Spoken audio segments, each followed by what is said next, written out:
lesson, we are going to discuss about graphing linear equation in two variables. So for us to graph a line or to draw a line on our Cartesian plane, we need to have at least 2 points. So let's say for example, we have your negative 1, 3 and 2, negative 3. So pag meron kang at least 2 points, pwede na tayong mag-draw ng line. So in graphing linear equations, this can be done using any of the 3 methods. Una, by using 2 points. Pangalawa, using x and y intercept. And pangatlo, using the slope and the point on the line. Whichever of these methods you apply is very helpful to visualize the graph of an equation on a Cartesian plane. So let's start with graphing linear equation given any 2 points. So let's try to graph y is equal to 2x plus 3 using 2 points. Step 1. Let's construct a table of values for the linear equation. Let us assign the value for x, let's say 1 and 2. Let x be equal to 1 and x is equal to 2. So next, solve for the values of y given the assigned value of x. So una, let's have if x is equal to 1, so let x be equal to 1, and then i-plug in natin siya doon sa ating equation na y is equal to 2x plus 3. So, y is equal to 2 times 1 plus 3. And then we have y is equal to 2 times 1 is 2 plus 3. So, y is equal to 5. So, if x is equal to 1, y is equal to 5. Yan, meron na tayong isang point dyan. And then 1 for x. If x is 1, y is 5. So, we have 1, 5. Isa na tayong point. Next, if x is equal to 2, let x be equal to 2, and then plug into our equation, y is equal to 2x plus 3. So, we have y is equal to 2 times 2 plus 3. So, that is y equals 4 plus 3. And that is y is equal to 7. So, if x is equal to 2, y is equal to 7. So, that is 2, 7. That is our second point. So, dahil meron na tayong dalawang point, next step is for us to plot the points on the Cartesian plane. Again, we have 1, 5, and 2, 7.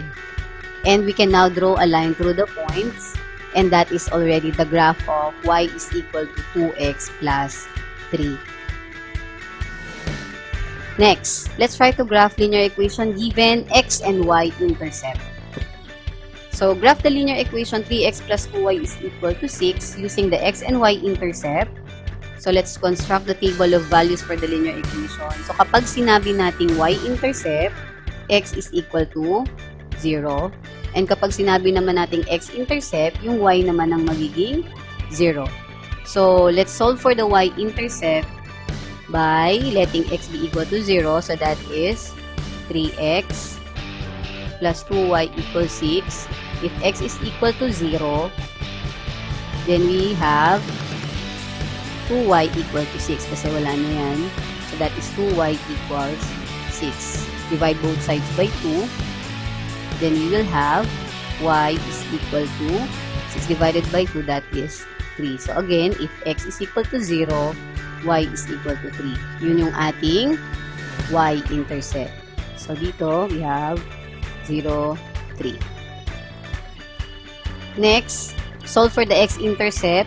Y naman yung magiging 0. So, if we have 3x plus 2y equals 6, y ang magiging 0. So, we have 3x plus 2 times 0 equals 6.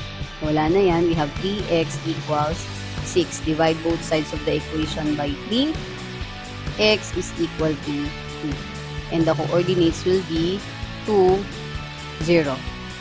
So, 2 yung nakuha nating x if y is equal to 0. That is our second point. So, we have 0, 3, and 2, 0. Now, we have 2 points. 0, 3, and 2, 0. I-plot na natin siya. Have here 0, 3. And we have here 2, 0. Ito na si 0, 3. 0, 3, and we have 2, 0. Now, draw a line through the points. And that is already the graph of 3x plus 2y equals 6. Next, let's try to graph linear equation given the slope and the point. So, let's try to graph the equation 2x minus 3y equals 3 using the slope and the point on the line. So, the first step is for us to express the equation in slope-intercept form para we can easily identify the y-intercept and the slope. So, the given is we have 2x minus 3y equals 3. And we're going to change it into slope-intercept form, which is in the form y is equal to mx plus b. So, y na lang dapat yung nasa left side and yung x mapupunta sa right side. So, that will become 2x. Para matanggal yan, maglagay tayo ng negative 2x sa left side and sa right side. Okay, so ito yung mga nilagay natin na negative 2x. Dito, kakancel out na yung 2x minus 2x, 0 na yan, and that becomes negative 3y equals negative 2x plus 3. So, meron pa ring negative 3 dyan na we can eliminate by dividing all of the terms by negative 3. And then we simplify. Wala na yan. So, you have y is equal to negative 2 over negative 3 is just 2 over 3 x. And then positive 3 over negative 3 will become negative 1. So, our equation in slope-intercept form is y equals 2 over 3x minus 1. Wherein our y-intercept b,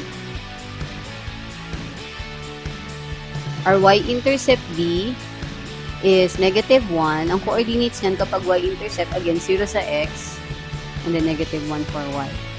And our slope is m, that is 2 over 3. That is the count of our rise over run. So again, ang nakuha nating equation in slope-intercept form is y equals 2 over 3x minus 1. So let us plot the y-intercept as the first point. Our y-intercept is negative 1. Ang coordinates niyan is 0, negative 1. So, i-plot natin yon. Ayan siya. That is 0, negative 1.